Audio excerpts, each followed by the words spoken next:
Kedamaian dan aturan dunia suatu hari berubah, manusia punah, dan bumi berubah menjadi sebuah dunia baru. Seorang tentara cyborg bersama gadis Beast Spirit melakukan perjalanan untuk mengungkap misteri di balik dunia yang baru. Video ini merupakan kelanjutan cerita dari part sebelumnya. Kisah masa lalu He Tongxi diperlihatkan, di mana ternyata dia adalah kawan baik Baimu dari kecil. Mereka berdua telah menjadi partner bersama dalam kelompok Egg Dark Samurai. Tapi situasi sulit dihadapi keduanya. Tongxi yang prinsipnya mengutamakan misi, menerima tugas untuk membunuh Baimu. Pertarungan antara keduanya terjadi, di mana pada akhirnya He Tongxi tidak bisa mengalahkan Baimu.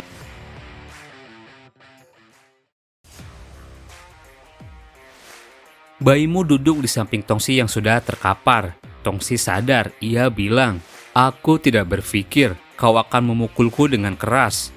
Baiklah, Baimu, sekarang bunuh aku." Sejenak Baimu terdiam. "Apa yang kau bilang? Dari awal aku sadar kau bertingkah seolah ingin membunuhku. Tapi aku tahu kau sengaja menurunkan pertahananmu. Apa kau pikir itu akan menyelesaikan masalah?" He Tongxi menjawab, "Kau selalu bisa mengetahuinya. Kau tahu sendiri, masalah ini harus segera diselesaikan. Kenyataannya, aku memang tidak bisa mengalahkanmu. Ini pekerjaan yang sulit. Bunuh saja aku sekarang. Dengan begitu, aku tidak harus melanjutkan pekerjaan di Egg Dark." Baimu bilang, "Dengarkan aku. Apa kau pernah berpikir kenapa alasanmu membunuh orang lain? Kau memang berbeda dengan orang lain. Membunuh ataupun tidak, itu hanya akan mengganggu pikiranmu. Jadi kau memilih untuk mengabaikan semuanya agar bisa bertahan hidup. He Tongxi, ikutlah denganku. Ada dunia yang sangat besar di luar sana. Aku ingin menjelajahinya bersamamu. Aku ingin membawamu untuk menemui beberapa orang yang menarik. Di sana kau mungkin akan menemukan alasan, bukan sebagai pembunuh, melainkan sebagai orang yang ingin hidup." He Tongxi bangun, ia menjawab, "Lagi-lagi berbicara tentang hal yang tidak masuk akal. Bawa semua omonganmu itu keluar dari sini. Apa kau pikir kita bisa lolos dari Egg Dark? Jika bos tahu, anggota lain akan membunuh kita." He Tongxi membentaknya, "Jadi dari awal kau sengaja menungguku dan memaksaku untuk pergi bersamamu. Jangan perlakukan aku seperti anak kecil." Baimu bangkit, "Sepertinya kau sudah bisa bertarung lagi sekarang. Ayo lakukan." Baimu menggerakkan tangannya, "Aku tidak membuat pilihan apapun. Ini semua agar kau lebih banyak belajar lagi."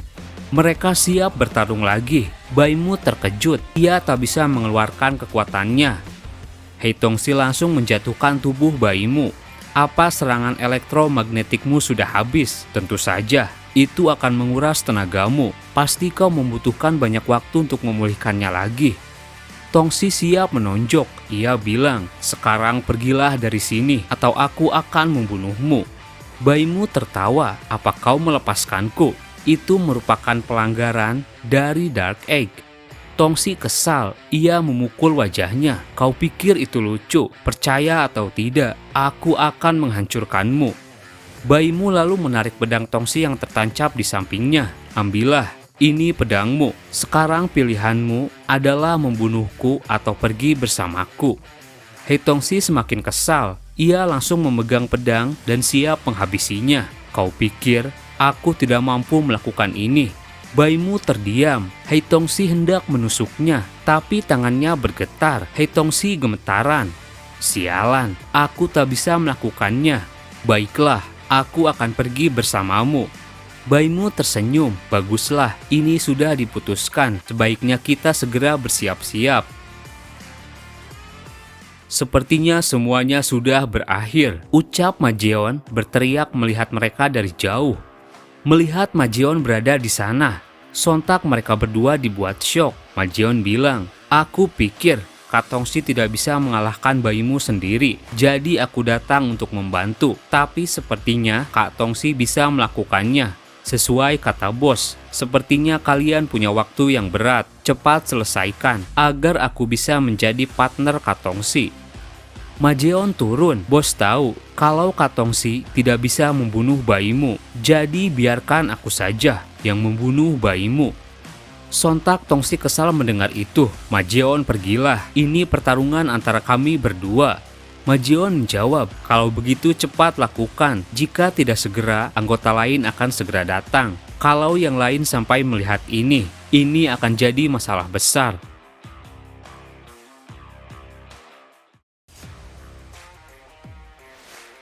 Situasi sulit sekarang dihadapi mereka berdua.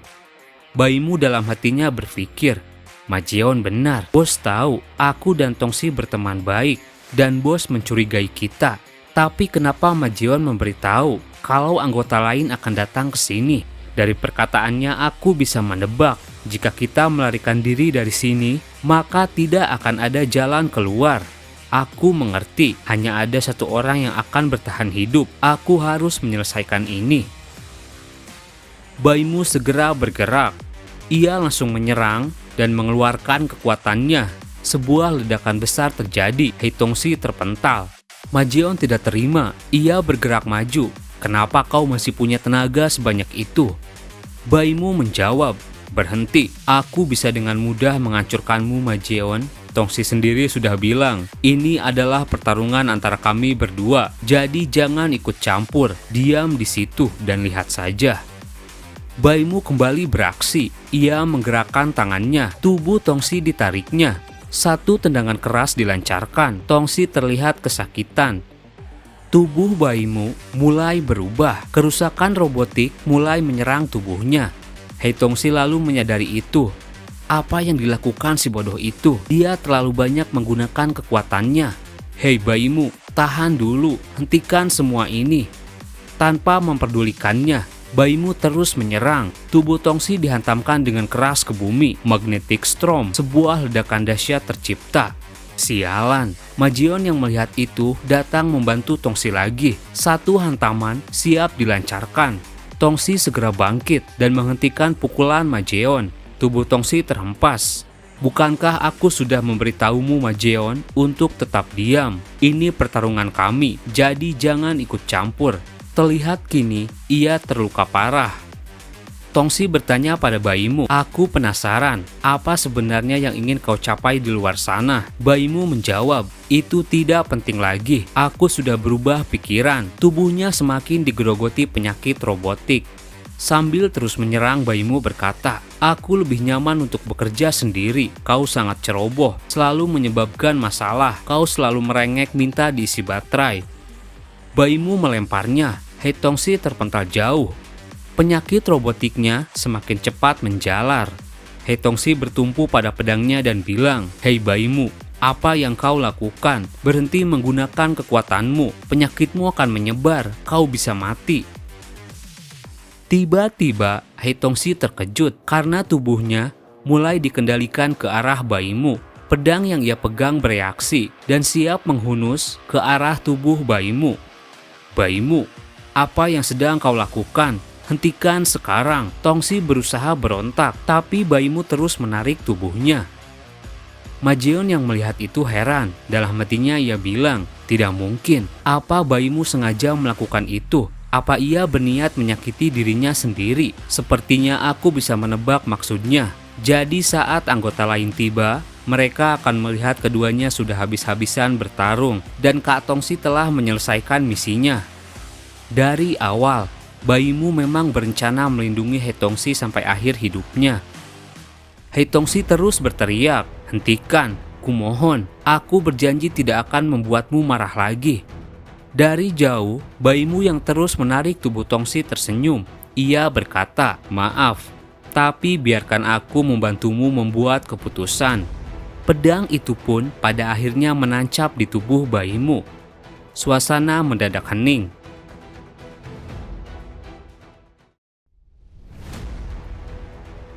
Di dekat tubuh Tongsi, bayimu berkata, biarkan aku memberitahumu hal yang penting. Ada topeng di ranselku. Itu adalah sebuah topeng yang penting.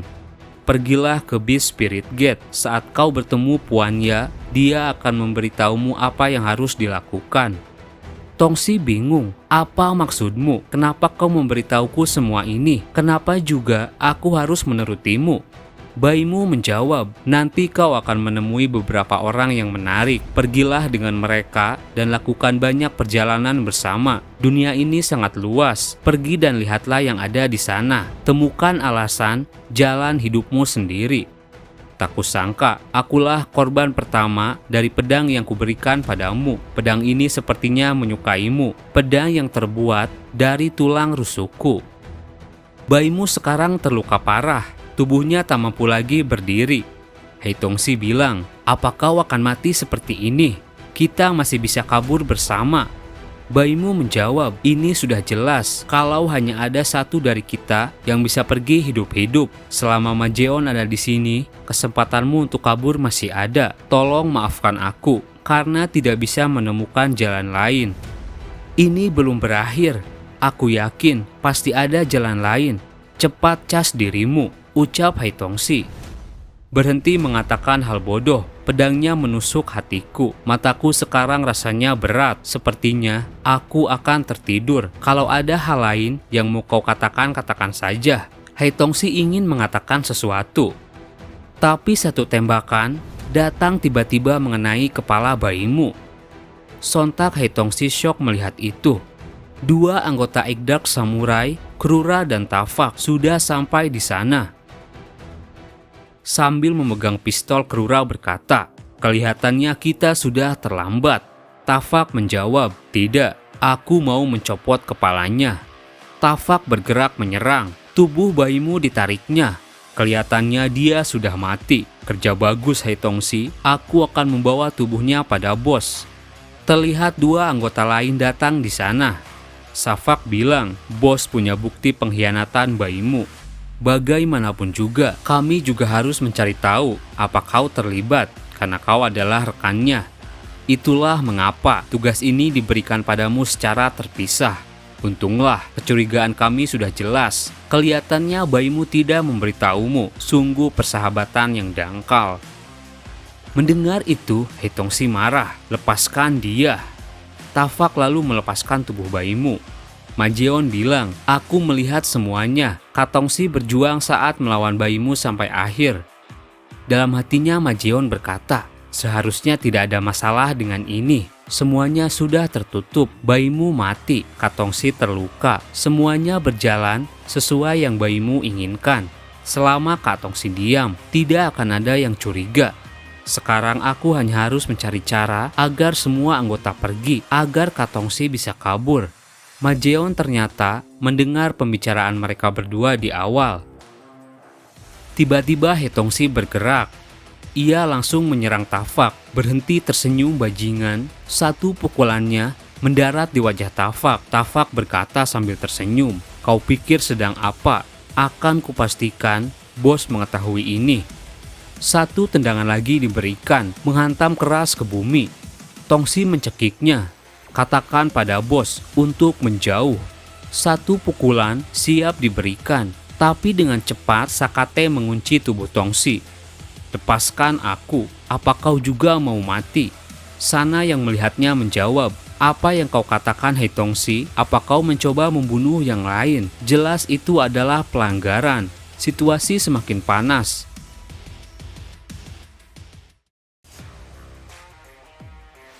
Ma Jeon langsung datang dan menenangkan suasana. Tunggu, hentikan pertengkaran ini. Gangguan magnetik dari pertarungannya dengan Baimu menyebabkan otak Katongsi kusut. Dia sementara waktu kehilangan beberapa data. Sana percaya itu, ia menjawab. Jadi itu yang terjadi. Pantas saja, Tongsi seperti tidak mengenal kami. Krura mendatangi keduanya. Ma Jeon, kenapa kau berada di sini duluan sebelum kami? Ini sangat aneh. Apa ada yang kau sembunyikan? Ma Jeon panik. Ia berpikir dan bilang, bos memberiku misi lain. Dia bilang, kalau Hei Tongsi bisa menyelesaikan misinya, kita harus melindungi dan mengawalnya kembali dengan selamat beserta tubuh Baimu. Aku akan bertanggung jawab jika terjadi sesuatu. Kalau ada yang berani melawan, aku akan membunuhmu. Krura menjawab, kau tahu konsekuensi kalau kau berbohong bukan? Kalau kau tidak percaya, Tanya saja ke bos langsung.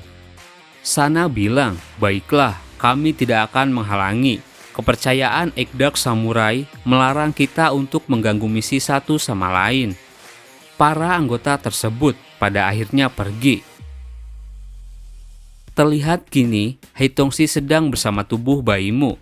Tongsi yang merasa terpukul terus diam di sana sampai malam tiba.